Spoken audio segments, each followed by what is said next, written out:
परेशान रे। जो बीत गई सो बात गई, पीछा ना पड़े जान रे। की हाँ तोर मांग छोड़ा करना परेशान रे। जो बीत गई सो बात गई, पीछा ना पड़े जान रे। आगे तोरा नहीं भूलैबू, तोरा गली में रोजे अइबू। जिंदगी भर रहतौ दुश्मन के लगाके।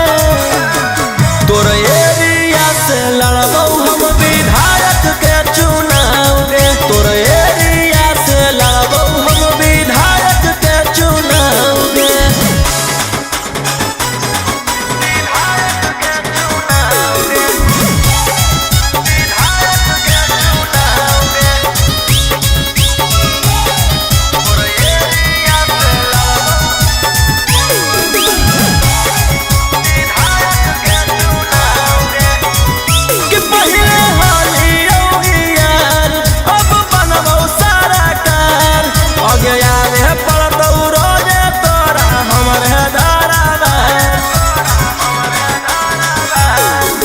चल जीवो दोसर घर बारे, न बने रंग दरबा रे। पड़ो ही गोड़ छोड़ दे हमर पीछा यारबा रे। आगे तोरा हम देखैबो, खूब नाम कमैबो। देबो डुबाई तोरा जीवन के नाव गे। तोर एरिया से लड़बौ हम विधायक के चुनाव गे। तोर एरिया से लड़बौ हम विधायक के चुनाव गे।